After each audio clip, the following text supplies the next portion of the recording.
మక్తల్ నియోజకవర్గ మీడియా మిత్రులకు, ముఖ్యంగా ఈ నియోజకవర్గంలో ఉన్నటువంటి రెవెన్యూ, విద్యుత్తు, వాటర్ గ్రిడ్ అధికారులకు నేను తెలియజేయపరచడం ఏమనగా, ఒక భారత రాష్ట్ర సమితి నేతగా ఈ మక్తల్ నియోజకవర్గంలో వివిధ గ్రామాలు తిరుగుతూ ఉంటే చాలా బాధ అనిపిస్తూ ఉన్నది. ఏ గ్రామంలో పోయినా నీటి ఎద్దడి, తాగునీటి ఎద్దడి చాలా తీవ్రంగా ఉంది. అది మాటల్లో వర్ణించలేంది. కళ్ళకు కనబడి మనం పోయి చూస్తే తప్ప తెలియనటువంటి పరిస్థితి. వివిధ శుభకార్యాలు అనుకోండి, వివిధ కార్యక్రమాల మీద నేను గ్రామాలు తిరిగేటప్పుడు ప్రతి గ్రామంలో ఒకటే సమస్య, నీటి సమస్య. మహిళలు కడవలు పట్టుకొని ఏడ ఇంత నల్ల వస్తుంటే, ఏడ ఇంత బావికాడ ఉంటే వాళ్ళు అవస్థ, ఇంట్లో వంట చేసేది వదిలిపెట్టి పిల్లల్ని చూసుకునేది విడిచిపెట్టి నీళ్ల కొరకు పడే తపన చాలా దురదృష్టకరం.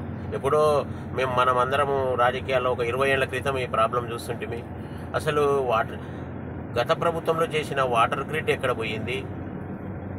తెలంగాణ రాష్ట్రం ఏర్పడిన తర్వాత 7,000 మెగావాట్ల విద్యుత్ నుంచి 22,000 మెగావాట్లు ఉత్పత్తి చేసి వదిలేసినటువంటి రాష్ట్రంని కరెంటు కూడా మెయింటైన్ చేయక, కరెంటు ప్రాబ్లం వల్ల ఇటు వాటర్ గ్రిడ్ ఫెయిల్ అయిందని చాలామంది అంటున్నారు. కొన్ని ఏళ్ళ వాటర్ ఉంటే కూడా కరెంటు రావట్లేదు, దానివల్ల కూడా నల్లా వస్తలేదు అంటున్నారు. అసలు ఇక్కడ అధికారులు ఏం చేస్తున్నట్టు? ఎవరికి ఫోన్ చేయి, ఎవరికైనా ఏ ఊర్లో ప్రాబ్లం ఉందంటే ఫోన్ చేస్తే ఎవరు కూడా ఫోన్లో సరైనటువంటి రెస్పాన్స్ ఇవ్వడం లేదు, బాధ్యతాయుతంగా మాట్లాడడం లేదు. వాళ్ళు తప్పించుకొని స్కిప్ అయ్యేటటువంటి పరిస్థితి అధికారంలో ఉన్నది. మరి అభివృద్ధి అని ఈ గవర్నమెంట్ వచ్చి 5 నెలలు అవుతా ఉన్నది. మా మిత్రుడు, మా సోదరుడు శ్రీహరి ఎమ్మెల్యే గారు అయిన తర్వాత మా ఉన్న సంగమండ రోడ్లోనే వాస్తవంగా చూస్తే నవ్వు వస్తున్నది. మా సోదరుడు ఎమ్మెల్యే అయిన తర్వాత పెద్ద పెద్ద బండ్లన్నీ మా ఎమ్మెల్యే గారి ఇంటి ముందల ఎంత పెద్ద నాయకులు, ఎంతోమందో మంత్రులు, ఎంతోమందో వచ్చిపోతున్నారు. అభివృద్ధి అని బాగా ఊదిపోయినరు. తీరా చూస్తే గ్రామాల్లో తిరుగుతూ ఉంటే తాగనికే నీళ్ళు ఇవ్వలేనటువంటి పరిస్థితి నెలకొన్నది.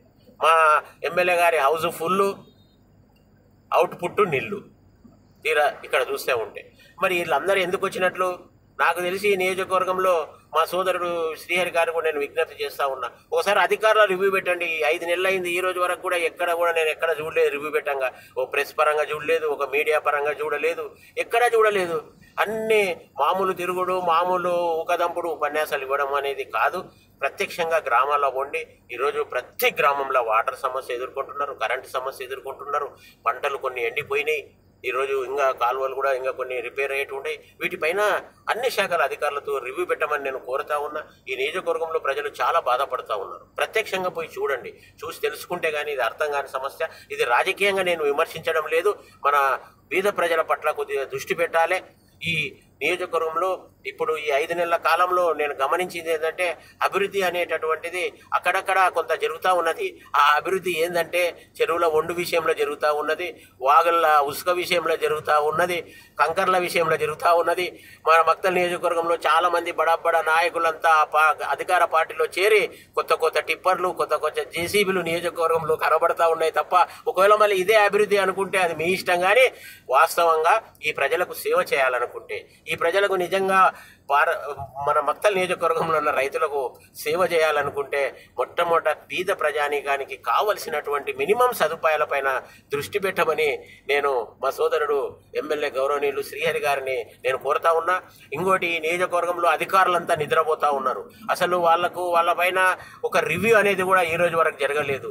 ఆరాం జీతాలు తీసుకొని ఎవరి ఇళ్లలో వాళ్ళు కూర్చొని ఫోన్ నాట్ రీచబుల్ అని వస్తుంది. కొందరు ఫోన్లు కూడా లిఫ్ట్ చేయరు. అసలు ఎప్పుడు అధికారులు డ్యూటీకి వస్తారో తెలియదు, ఎప్పుడు పోతారో తెలియదు. ఎవరికి కూడా రెస్పాన్సిబిలిటీ అనేది లేదు. నేను ఈ పని చేయకుంటే నాకు డ్యూటీ పరంగా నాకు ఈ ఇబ్బంది అవుతుంది అనేటటువంటి భయము, భక్తి అధికారులలో లేకుండా పోయింది. కాబట్టి నేను ముఖ్యంగా అధికారంలో ఉన్న కాంగ్రెస్ ప్రభుత్వాన్ని డిమాండ్ చేస్తూ ఉన్నా, ముఖ్యంగా బీద ప్రజల పట్ల శ్రద్ధ వహించండి.